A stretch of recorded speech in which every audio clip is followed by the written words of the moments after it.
Watch out for the podcasting minefield. Mistakes happen, but some are avoidable. Let's learn from others so we don't have to learn the hard way.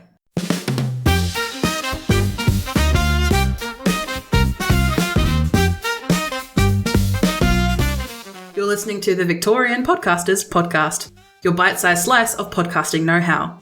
We're all about connecting Victorian podcasters, newbies, pros, and the I'm gonna crowd. We'll put your money where your mouth is and join our emailing list and Facebook and LinkedIn groups for exclusive updates, resources, and our community Q&A, because podcasting doesn't have to be a solo gig. VIC Podcasters is proudly produced on Wadawurrung land. This episode is going to be a two-part series about common mistakes I see podcasters make. So check out this episode and the following one. As a podcaster of, I think, around 15 years at this point, there are plenty of things that I have done myself multiple times over. So hopefully you can learn from me and not do these mistakes when you're first foraying into podcasting, or if you've been doing this for a while. First off, and usually the biggest one, is bad audio. So an instant tune out for anyone who is listening or trying to listen to your podcast. No one can forgive bad sound, not even your mum. So the best way to combat this is twofold. Invest in a decent microphone. It doesn't have to break the bank. Usually the most common microphones that are out there, again, you can Google whichever one. And my recommendation, look for the top or basic microphone from 3 to 5 years ago. That means it's usually a microphone that is of decent quality, and there's a good chance that you can get some secondhand that are still at the top notch that you need them to be. Also, make sure that you're recording in a nice quiet space. Say no to echo chambers. Of course, you can check out other episodes about bad audio, but we'll move on to some other common mistakes. The next one is rambling and yapping on and on and on and on and on. Structure is your best friend. Respect your listeners' time. Edit out any waffle or any tangents that may not relate to your point or your focus of that episode. Scripts are great. But personally, I like to be able to use dot point scripts where essentially you know what you're talking about. You are creating a podcast about it. I hope that you know what you're talking about when it comes to your topic.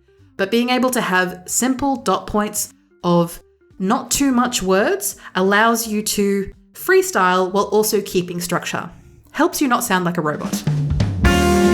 Just pausing your podcasting experience to let you know that I run a business called The Video Confidence Coach, which emboldens women and non-binary superstars with killer video marketing strategies, empowering them to show up, stand out, and smash their goals.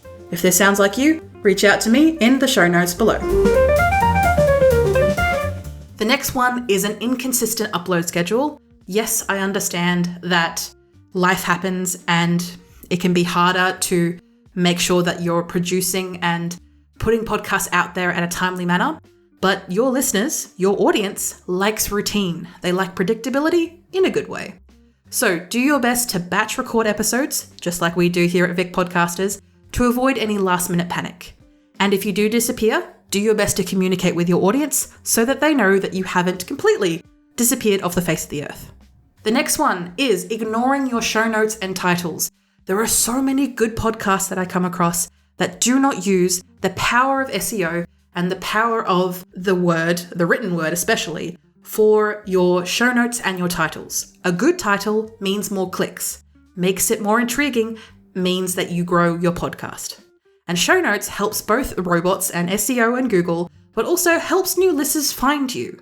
You may not be necessarily the exact fit that they're looking for, but because you have provided context and reasons why people should listen to you in the description of your podcast, people are more likely to listen to you, and you're more likely to show up in playlists with other like-minded individuals. A timestamp outline also helps binge listeners find where they need to focus, and also helps you in the future as well. And the last one for this episode is forgetting about marketing your podcast. You need to tell people that you have a podcast. It's not a case of if you build it, they might come, because you cannot just risk it, especially if you're putting the amount of effort and time into your podcast. Whether you are a hobbyist, whether you are a newbie, or whether you are a pro at podcasting.